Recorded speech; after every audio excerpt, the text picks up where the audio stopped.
믿음이 왜 이렇게 어려울까? 우리는 신앙생활에서 믿음이 중요하다는 말을 수없이 듣습니다. 설교에서도 책에서도 간증에서도 늘 듣습니다. 믿음이 있으면 된다. 믿음이 문제다. 믿음으로 살아라. 그런데 정작 사람들의 마음속에는 이런 속삭임이 있습니다. 그런데 왜 나는 믿어지지 않을까? 믿어보려고 애써도 안 되는 건 또 왜일까? 믿음이 정말 산을 옮긴다는데 내 삶은 왜 그대로일까? 여러분, 이 고민은 비정상적인 것이 아닙니다. 이 고민은 모든 사람들이 한 번쯤 반드시 지나가는 지점이지요. 그리고 이 질문의 핵심에는 믿음의 근원이 놓여 있습니다. 즉, 우리는 믿음을 감정이나 의지, 노력으로 만들어내려고 하기 때문에 믿음이 자꾸 미끄러지려 하고 잡히지 않는 것처럼 느껴지는 것입니다. 예수님은 이렇게 말씀하셨습니다. 믿는 자에게는 능히 하지 못할 일이 없느니라. 그런데 여기 숨겨진 비밀이 있습니다. 능력은 믿음이 아니라 감정에서 오지 않는다. 능력은 믿음이라는 감정에서 오지 않는다. 능력은 하나님의 말씀에서 온다. 믿음은 말씀을 통해서만 생긴다. 이 메시지는 바로 이 한 가지 진리를 중심으로 흘러갑니다. 믿음의 기반은 단 하나, 하나님의 말씀이다. 믿음은 감정이나 노력으로 생기지 않습니다. 믿어보려고 했는데 안 되는 이유. 많은 사람들이 이렇게 말합니다. 목사님, 믿음이 안 생겨요. 하나님 말씀에 아멘은 하는데 내 안에서 확신이 안 느껴져요. 믿음이 생기도록 노력하는데 왜 이렇게 힘들까요? 이 질문을 깊이 들여다보면 한 가지 공통점이 있습니다. 믿음을 내 쪽에서 만들어내야 한다고 착각하고 있다는 것이죠. 하지만 성경은 이렇게 말하지 않습니다. 성경은 너희는 너희 마음에 근심하지 말라. 하나님을 믿으니 또 나를 믿으라고 말씀합니다.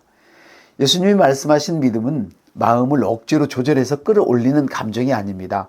믿음은 느끼는 것이 아닙니다. 믿음은 만들어내는 걸음이 아닙니다. 믿음은 하나님으로부터 오는 것이기 때문입니다. 그래서 믿어보려고 애쓰는 것은 당연히 피곤하고 어렵고 오래가지 않습니다. 믿음은 내 감정에서 출발하지 않기 때문이죠. 그리고 여기서 핵심적인 질문이 하나 나옵니다. 그렇다면 믿음은 어디에서 오는가? 성경은 매우 간단하게 대답합니다. 믿음은 들음에서 나며 들음은 그리스도의 말씀으로 말미암았느니라. 믿음의 출발점은 내가 아니라 하나님입니다. 믿음은 내가 느끼는 감정이 아니라 내가 들은 말씀에서 온다는 사실이 믿음의 여정을 전부 바꿔놓습니다. 믿음은 말씀을 통해서 생깁니다. 말씀 뒤에는 하나님의 신실한 보좌가 있죠. 우리는 사람의 말을 듣습니다. 왜냐하면 그 말 뒤에는 그 사람의 신용, 인격, 책임이 있기 때문입니다. 직장 상사가 승진되었다라고 말하면 우리는 그 말을 그대로 받아들입니다. 은행 직원이 잔액이 부족한데요 라고 말하면 우리는 바로 인정을 합니다. 말은 곧 그 사람 자신입니다.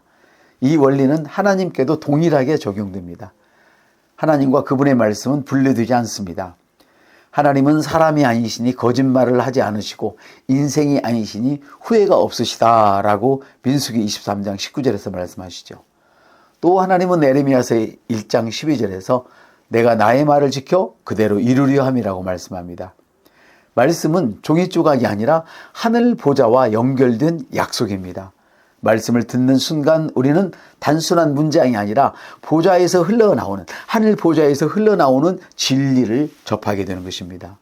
그래서 믿음은 감정으로 생기지 않습니다. 믿음은 하나님의 말씀을 들을 때 태어나고 그 말씀이 내 심령 속에서 하나님의 성품과 능력에 뿌리를 내릴 때 자라나는 것입니다.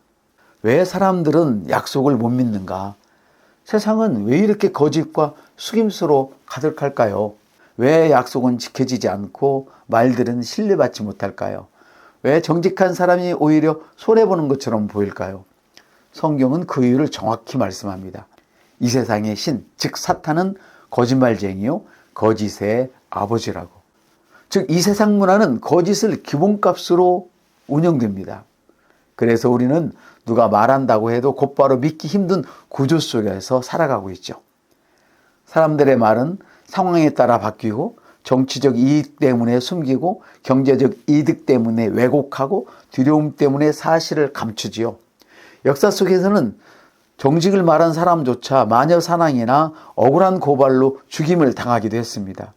그러니 그 문화 속에서 자라는 우리는 말씀을 곧바로 믿기 어려운 환경에서 살아온 것이 사실이죠.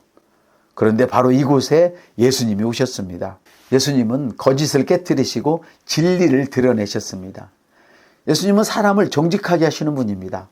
세상이 거짓으로 가득할 때 예수님은 이렇게 말씀하셨습니다. 내가 곧 길이요 진리요 생명이니.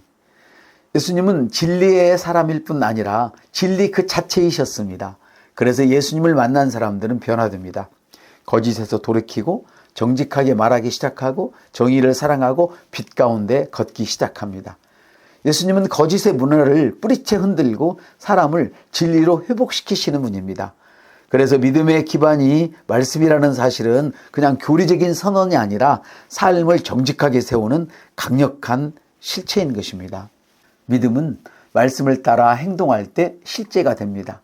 말씀을 정보를 넘어서 삶으로 가져오는 순간 그것이 실제가 됩니다.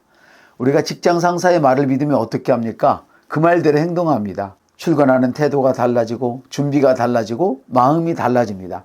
하나님의 말씀도 동일합니다. 믿음은 행동할 때 살아 움직입니다. 히브리서 11장은 이렇게 말씀합니다. 믿음은 바라는 것들의 실상이요 보이지 않는 것들의 증거라고. 믿음은 행동으로 실체가 되는 능력입니다. 말씀을 듣고 믿고 행동할 때 말씀은 우리 현실 속에서 실제가 됩니다. 예수님은 이렇게 말씀하셨습니다. 듣고 행하는 자는 반석 위에 집을 지은 사람과 같다. 믿음은 억지로 느끼려는 것이 아니라 말씀을 따라 움직일 때 자리 잡는 것입니다. 자신의 믿음을 바라보지 말고 하나님의 능력과 공급을 바라보십시오. 믿음을 체크하려고 하지 마세요. 많은 사람들은 신앙생활을 하면서 내 믿음이 얼마나 있는가를 확인하려고 하죠. 난 믿음이 약한가? 오늘은 좀 믿음이 강한 것 같은데 왜 오늘은 믿음이 느껴지지 않지?